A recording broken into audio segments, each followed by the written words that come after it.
This is a podcast presented by the Ohio Laborers Union to keep you connected to your labor family. This is Down with the Dig. I'm Shella. The approved infrastructure bill could mean massive infrastructure projects that will benefit laborers for decades to come. One of the major goals of the bill is to improve our inland waterways, which are key to transporting goods and services all over the country. This long overdue project would mean jobs for the Ohio Valley and Southern States region, as well as the rest of the country. Leading the charge in this infrastructure project will be Waterways Council Incorporated. And joining me now is President and CEO Tracy Zea. Hi, Shella. How you doing? I'm doing well. Now that the bill has passed, what is next for WCI? Yeah, so, the bill getting passed is the easy part as we look at it here at Waterways Council. Now's the actual physical implementation of the funding and making sure that these projects and this funding is getting spent on the projects in the correct manner and efficient way that creates jobs and projects come in on time and under budget. So what does that all entail? That entails now working with the Assistant Secretary of Army for Civil Works Office. Entails working with the administration at the White House level and also working with the Office of Management and Budget, ensuring that here in 60 days when a work plan is released, then a work plan is when they select what projects will be funded. It matches up with what the industry of the inland waterways, so everyone from construction jobs to the shippers to the operators, it matches with what we are looking for. So how many projects will this historic $2.5 billion impact? Yeah, so just in context, as far as, how significant, once in a generation opportunity this $2.5 billion is, under the Obama administration, ARA was passed and $450 million was provided for the inland waterway. So this is about a 400% increase. So from that from 450 to 2.5 billion. Another data point, over the last 10 years of funding, which Congress has significantly funded inland waterway construction projects, plus that 450 from ARA, we've only received $2.1 billion in total funding for inland waterway construction projects. So just to put that in context, this 2.5 is a significant win. When you couple this with appropriations, currently there's a 15 project backlog for inland waterway constructions waiting to begin construction, are ready to go to construction, have been authorized from Congress. And this will be able to fund about 2/3 of that 15 project backlog. So potentially 10 total projects. But also, this will be able to fund to completion the two ongoing projects, such as Chickamauga Lock and Kentucky, with both our Davis-Bacon union construction jobs currently. And that was the next question I had for you, was what it meant for the 2/3 of the capital investment strategy portfolio to be completely funded. Yep. So, from an aspect that all your listeners probably care about is, every lock construction project is currently a Davis-Bacon job.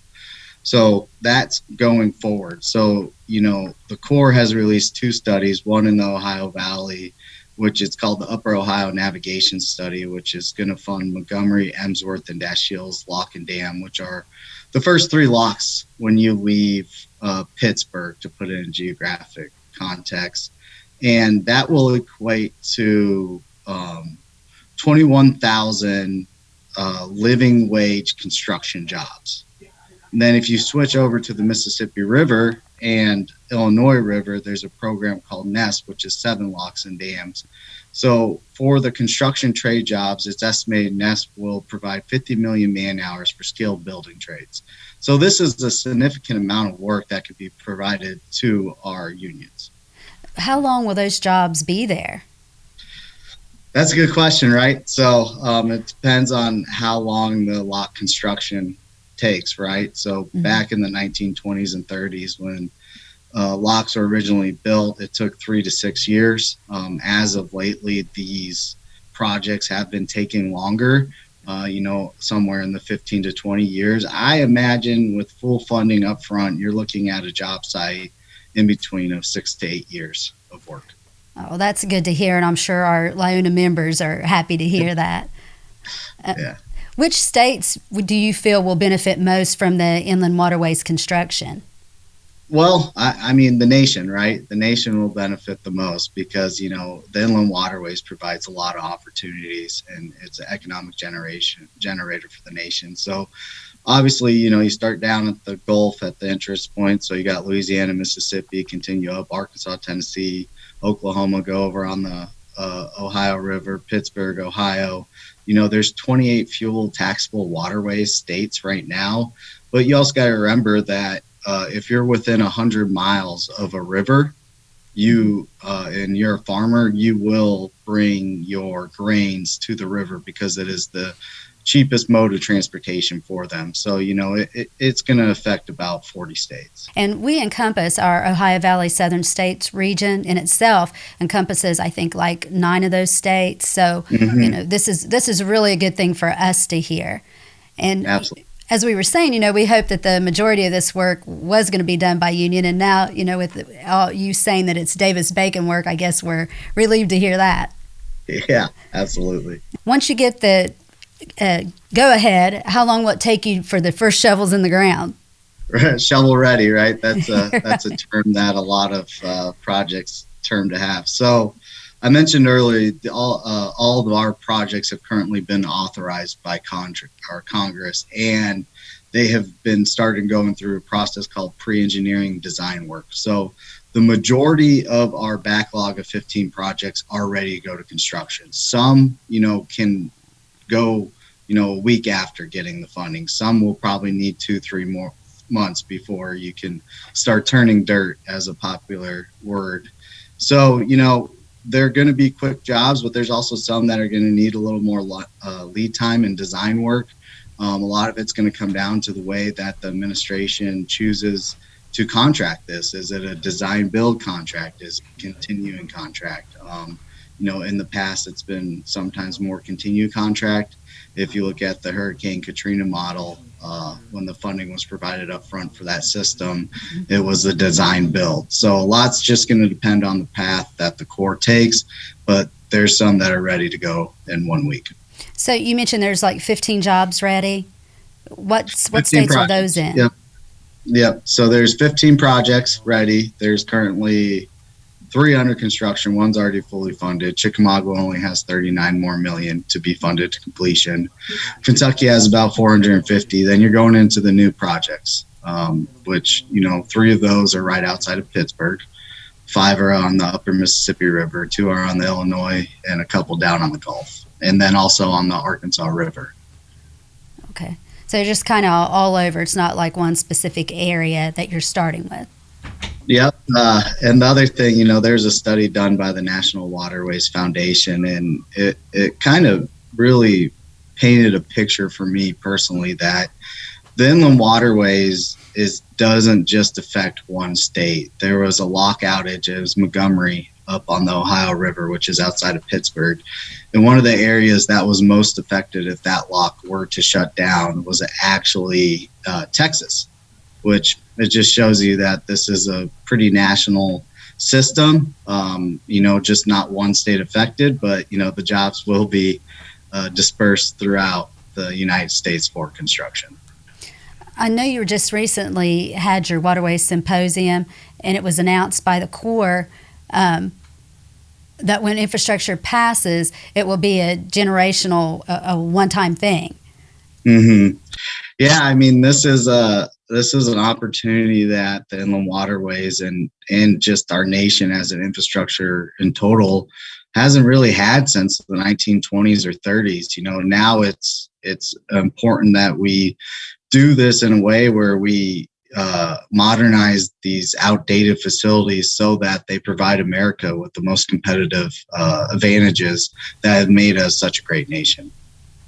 How do you feel this will actually affect transportation through those waterways?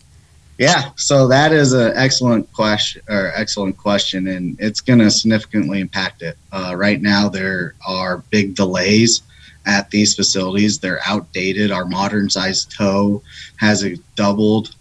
These lock facilities are currently only 600 feet.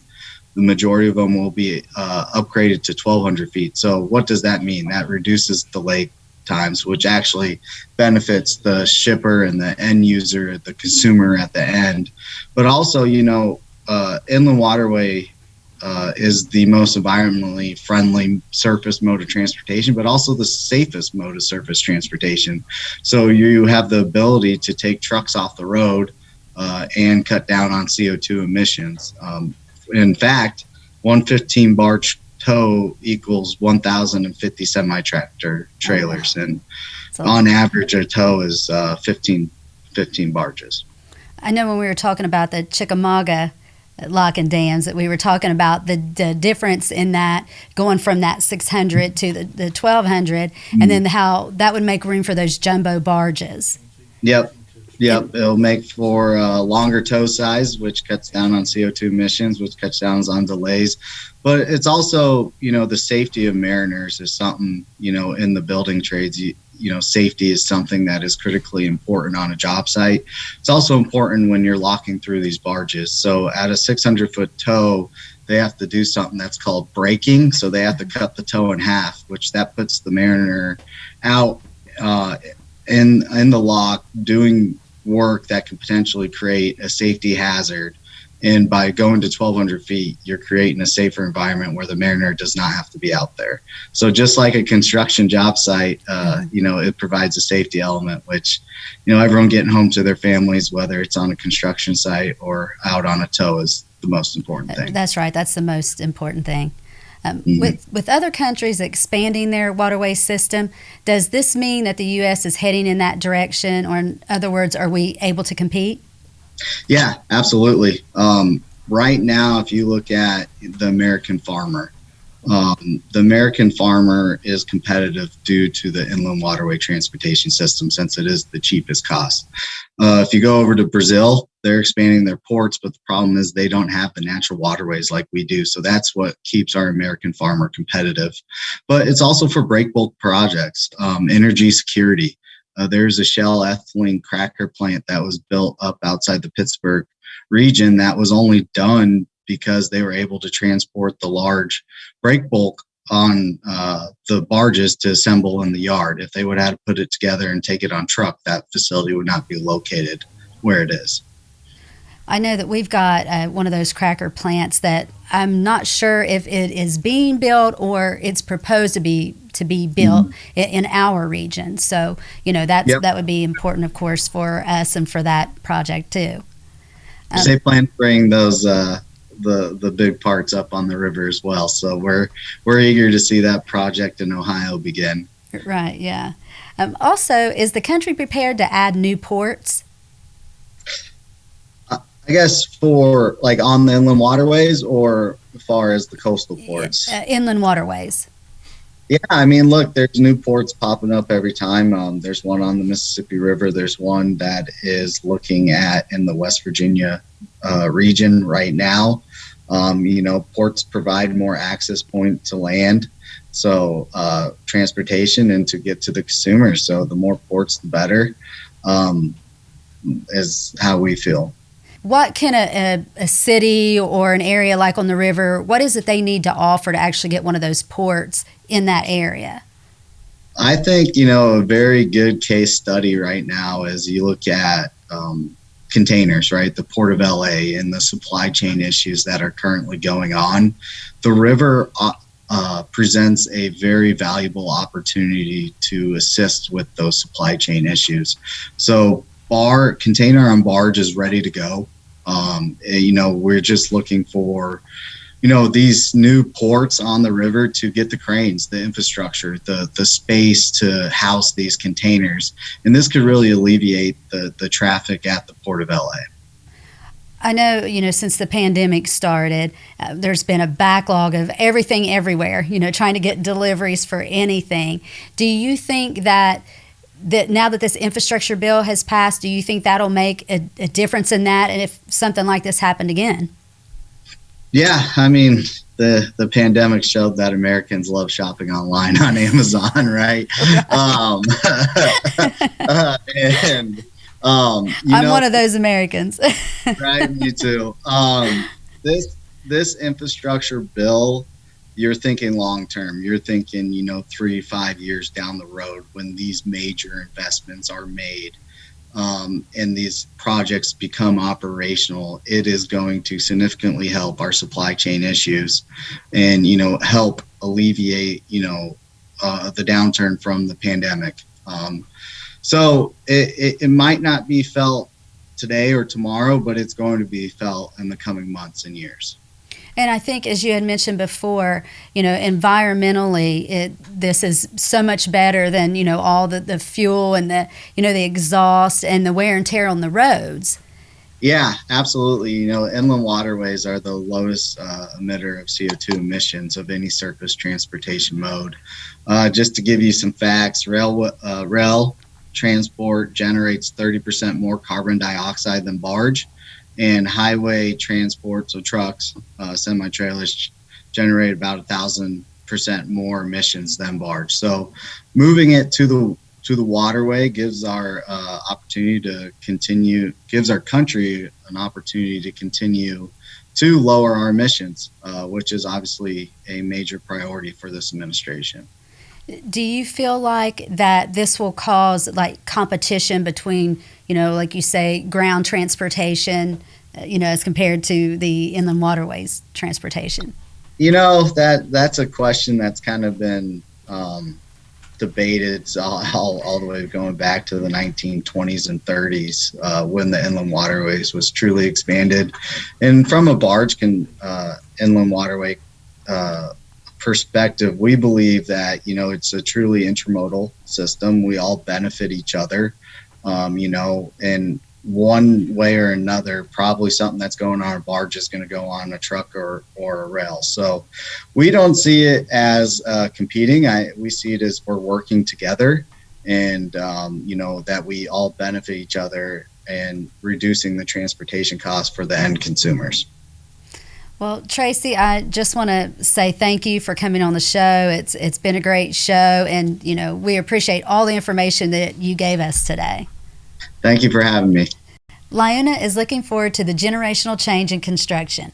This means long-term jobs well into the future for our members. I'm Shella Rupa. Well, now you're up to date. Views and comments expressed on this podcast may not be those of Ohio Labor's District Council or LIUNA. Thanks for listening, and let's be careful out there.